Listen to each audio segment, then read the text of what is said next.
How are ya? I hope you're having a great day.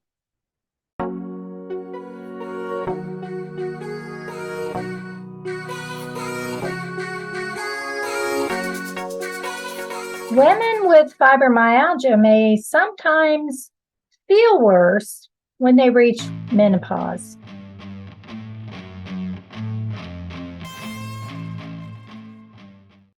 As women, we can certainly testify to all the crazy symptoms that happen at perimenopause, menopause, and postmenopause.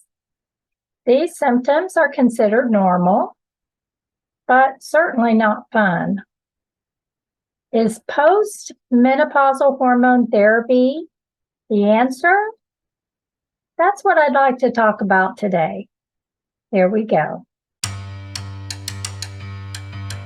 A new study that came out in June of 2022 stated that improved sleep and quality of life were experienced by women compared to a comparison group who took hormone therapy.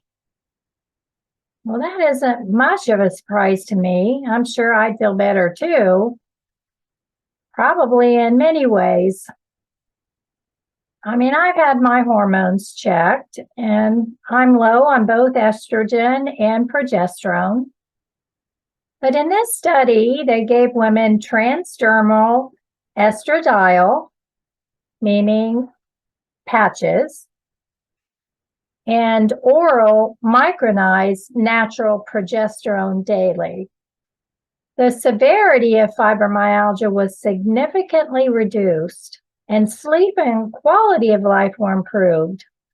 But I'd like to know if any of you have decided to take hormone therapy, and what was your experience with it? The thing is, in 2011, one study showed no influence in perceived pain, pain thresholds, or pain tolerance in postmenopausal women who took hormone therapy. What was the huge difference in this study compared to the other? The treatment was only for transdermal estradiol, no progesterone. Does that make a difference? Perhaps. In 2019, researchers did a literature review and compared studies on hormone replacement in women with fibromyalgia and stated that hormone replacement therapy is a viable option. And they only found one study that found no help in women with fibro. I'm assuming it was the one I just mentioned. Estrogen is a hormone that plays various roles in the body. In females, it helps develop and maintain both the reproductive system and female characteristics. It also contributes to cognitive health, bone health, and the function of the cardiovascular system, all important.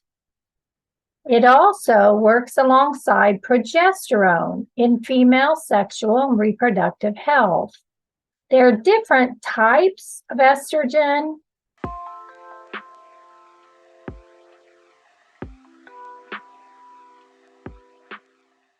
The commonly known are estradiol, what was used in those studies, estrone, and estriol. Both males and females produce estradiol, and is the most common type of estrogen in females during their reproductive years. Too much estradiol may result in acne, loss of sexual drive, osteoporosis, and depression. Very high levels can increase risk of uterine and breast cancer, and low levels can result in weight gain and cardiovascular disease. Estrone is present after menopause. It can convert to other forms of estrogen as needed. Estriol shows up during pregnancy. Factors that can affect our estrogen levels are menopause, older age, overweight and obesity, strenuous exercise, high blood pressure, diabetes, an underactive pituitary gland, steroids, and the use of estrogen-containing drugs, and more. When there's an imbalance of estrogen, irregular or no menstruation occurs, or heavier menstruation, hot flashes, night sweats, mood changes, sleeping problems, weight gain, low libido, dry skin everywhere, including atrophic vaginitis, and so much more. I put a link below. Estrogen therapy is sometimes suggested by a doctor as treatment for menopausal or post-menopausal symptoms, which is usually referred to as hormone replacement therapy. It can help manage symptoms such as hot flashes, atrophic vaginitis, painful intercourse, mood changes, sleep disorders, anxiety, and decreased sex drive, and may help reduce the risk of osteoporosis when people enter menopause.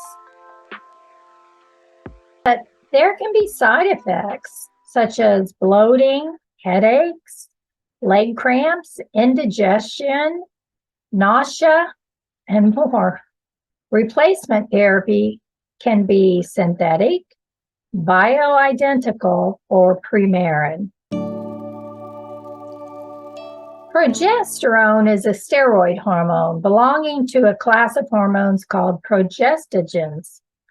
It's secreted by the temporary endocrine gland in the female body after ovulation.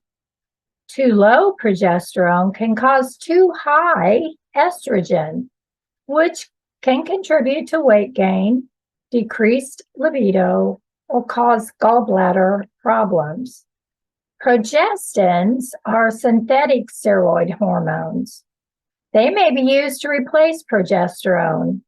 It's often used as treatment for common menopausal symptoms. It can be combined with estrogen. Side effects of progestin can occur due to the dosage, how it interacts with hormone receptors, and your body's ability to respond to it. Those side effects can vary, but may include mood changes, bloating, headaches, and breast tenderness. As a hormone therapy, it can increase the risk of heart attack and stroke, blood clots, gallbladder troubles, and certain types of cancer. But it helps with sleep, so it's often given at bedtime. For newly menopausal women, breakthrough bleeding can occur.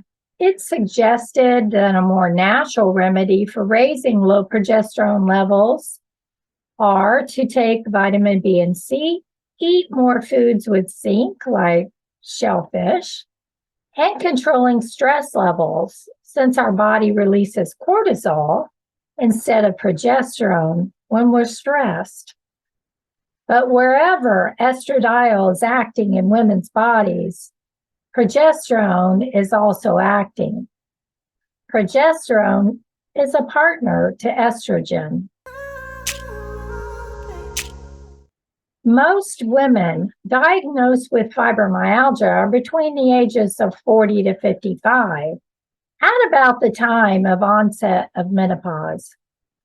Research shows that fibro symptoms are more severe in postmenopausal women than in women still menstruating. The typical postmenopausal woman produces 40% less estrogen than a woman who is still menstruating. But does hormone therapy help in women with fibro? It doesn't seem to completely alleviate symptoms, but can provide some mild improvement. But replacing estrogen pills with those estrogen patches has been promising. However, decreased levels of thyroid hormone and low levels of cortisol also contribute to our symptoms. As a result of menopause, anxiety, depression, and sleep apnea can result. The hormone imbalances can lead to more severe muscle pain. You can become more sore and more tender. So the choice is yours, whether hormone replacement therapy is right for you. It's a decision between you and your doctor. Your health history and lifestyle are taken into consideration as to whether this is the right treatment for you. And one last thought. If you were pregnant while also having fibromyalgia, what were your symptoms? Did they get better while you were pregnant? According to one woman, her fibro symptoms almost completely disappeared while she was pregnant for her first child and until shortly after breastfeeding. How could this be? I mean, she would have been off all of her medications. Perhaps it can be contributed to her hormone levels. But with her second pregnancy, she continued to have pain. But shortly after his birth, her fibro pain stopped. And then as soon as she stopped breastfeeding, her pain returned. Crazy coincidence? I'm not sure. I mean, it is known how hormones affect fibromyalgia, and our hormones fluctuate. But we can eat healthier by increasing our intake of healthy fats like those in coconut oils or avocados, increase our omega-3s, improve our gut health, take 5-HTP to aid in the production of serotonin, take vitamin D3, eat maca root or take as a supplement, limit your intake of caffeine, but I didn't say remove it all, and limit or avoid alcohol. What have you found to be helpful in your quest to finding what works for you? Increasing our quality of life, however that looks to you, is our end goal. I hope you found this helpful.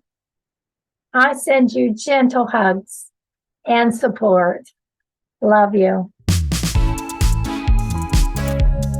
Feel worse when they reach menopause. As women,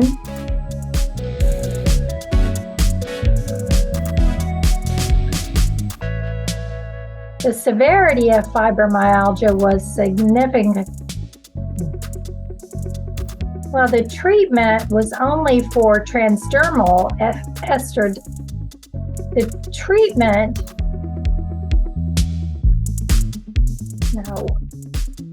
very high levels can increase and your body, the typical post-menopausal. It doesn't seem to completely alleviate like those in